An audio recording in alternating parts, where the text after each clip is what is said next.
guys, good morning po sa inyo guys. Ayan, tayo po ngayon ay pupunta sa papayahan ko.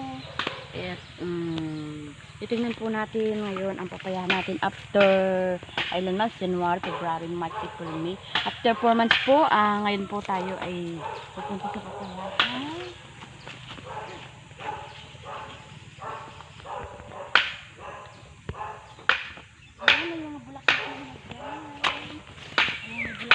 After 4 months po yan, nagbubulaklak na po.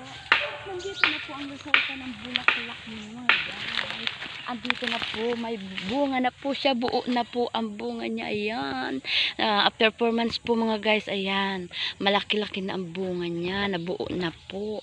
At andito pa rin po, hindi lang po yan ang bunga. Ay, may ibang breed naman po, ayan. So, yan po, yung mga papaya po yan, kaya hindi po sila pare-parehas kasi po, sa Shopee lang po namin yan in order, sinubukan po namin sa Shopee, kaya yan po ang result ng Shopee. Ayan, may mga bunga po. Iba't ibang lahi po yan, no? May lahing Amerikano, may lahing Pilipino. Ay, ayun pa po mga guys. Ang ganda na po after 4 months po yan. Ayan na. Malaki na po. Siguro mga after 7 months po, mag-harvest na po tayo niyan. 7 months po talaga kasi nung una pong nagpapayahan kami, 7 months po nag-harvest na po kami. So, ayan mga guys. Ang dami ng mga papaya namin. Ayan. Nasa, ano po yan? Kulang, nasa 400 na peraso po yan. Na puno. Ayan. Madami po yan, makaistingan ninyo mga guys. Ayan. Malawak po ang aking papayahan. Ayun, yung pamangkin ko pa, kaway-kaway.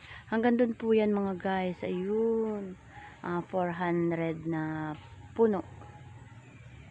Ito po, yung first batch, ayan, namumunga na po siya. After 4 months po, nagbunga na po siya. Medyo maliliit pa lang nga po. Pero after 7 months po mga guys, mag-harvest na tayo.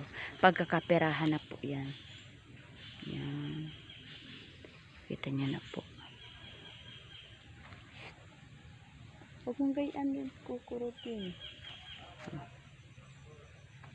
Ayan, ang linis po ng ano yan. Ang linis po ng ano yan, ng ilalim. Ayan. Bakit? Ako po ang nagamas niyan, tsaka yung asawa ko. Tsaka lahat po kami, tulong-tulong po kami dito, mga yung pamangkin ko po, ayun. Ayun, magtutulong din po yan sa amin.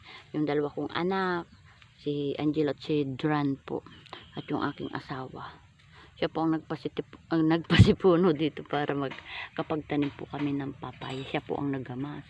Nagtabas-tabas. Ayun. So, taga-video po. yan po ang taga-video.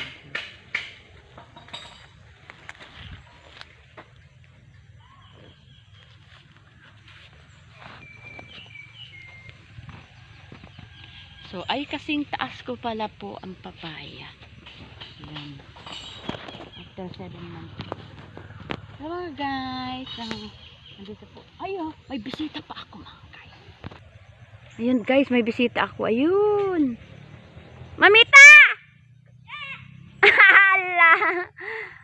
Ayun po, ang bisita ko si Mamita po mga guys. Ayun, naghatid po ng manok. So, ayan mga guys. So, nakakatuwa na po na ang aking papaya. Sila po ay namumunga na. Oh, nito pa mga. Ay, ang lalaki ng papaya ko na. Ayan. Buo na po siya. Ayan, oh, ayan. Diba? After 3-4 months po, namunga na. January, February, January ko pinagtanim. February, March, April, May. After 4 months po mga guys, ayan, nabunga na. So, ang ganda rin naman po ng tanim kong saging. Nilagyan ko po, nagtanim po ako ng saging dito. Ayan, senyorita. At yun po, sobrang healthy. Sobrang healthy po ng, ng saging na yan, oh. Yan. Saba po yan, saba. Yan mga guys, saba. Ayan. So, ang ganda po ditong maglaro. Pwede po ditong magsayaw. Tut, tut, tut. Pwede pong magsayaw dito.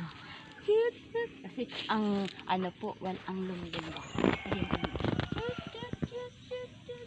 Ayan. Mga guys, so thank you po sa inyong panonood. Paki-like and subscribe po ng aking YouTube channel, Sally Farmers po.